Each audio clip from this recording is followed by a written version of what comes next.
12 साल बीत गए। 26 नवंबर 2008 मुंबई आतंकी हमले की यादें आज भी सिहरन पैदा करती हैं। दर्द, चीख पुकार, खून से सनी अपनों की लाशें, बम धमाकों की सिहरन पैदा करने वाली आवाजें, गोलियों की गूंज। 12 साल बीत गए, लेकिन ये कुछ ऐसी बीभत्स यादें हैं जो आज भी हर हिंदुस्तानी के सीने को चीर देती हैं। सपनों के शहर मुंबई में 26 नवंबर 2008 को पाकिस्तान के आए दहशतगर्दों ने आतंक का ऐसा नंगा नाच किया कि इंसानियत भी शर्मसार हो गई। इंसान की शक्ल में हैवानों ने निर्दोष आंखों के सामने खौफ का ऐसा मंजर बनाया कि रूह कांप जाए। हम नहीं भूलेंगे, कभी नहीं भूलेंगे कि कैसे देश की मायानगरी का पानी उस दिन लाल हो गया था, कैसे आसमान बर्बरता के धुएं से काला पड़ गया था। 26 नवंबर 2008 का वो दिन था जब पूरा देश मुंबई में हुए आतंकी हमले से सहम गया था। किन आतंकियों ने रची थी ये साजिश? कौन था मास्टरमाइंड? जानिए इस रिपोर्ट से। 26 नवंबर 2008 की शाम थी। हर शाम की तरह ये शाम भी गुलजार होती जा रही थी कि अचानक शहर का एक इलाका गोलियां की आवाज से दहल उठा। दरअसल मुंबई हमले की शुरुआत लियोपोल्ड कैफे और छत्रपति शिवाजी टर्मिनस से हुई थी। आतंक का तांडव मुंबई के सबसे व्यस्ततम railway station Chhatrapati Shivaji terminus पर शुरू हुआ था। वहां बड़ी संख्या में यात्री मौजूद थे।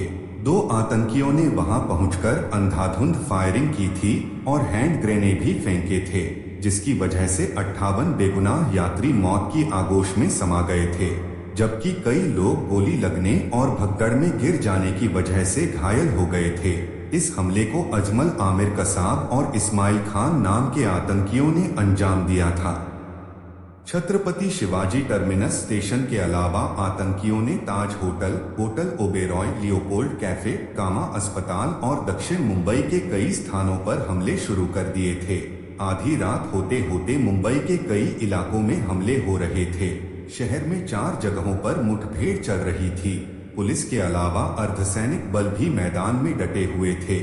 एक साथ इतनी जगहों पर हमले ने सबको चौंका दिया था। इसकी वजह से आतंकियों की संख्या की अंदाजा लगाना मुश्किल हो रहा था। 26 नवंबर की रात में ही आतंकियों ने अपना रुख पूरी तरह से ताज होटल की तरफ कर दिया था। यहां आतंकियों ने कई मेहमानों को बंधक बना लिया था, जिनमें 7 विदेशी नागरिक भी शामिल थे। ताज होटल के हेरिटेज विंग में आग लगा दी गई थी। 27 नवंबर की सुबह एनएसजी के कमांडो आतंकवादियों का सामना करने पहुंच चुके थे।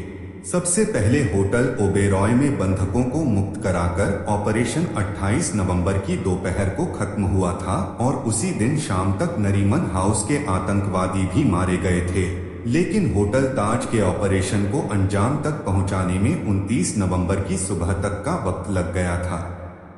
मुंबई के छत्रपति शिवाजी टर्मिनस में खून की होली खेलने वाला आतंकी अजमल आमिर कसाब मुठभेड़ के बाद ताड़देव इलाके से जिंदा पकड़ा गया था। वह बुरी तरह घायल था।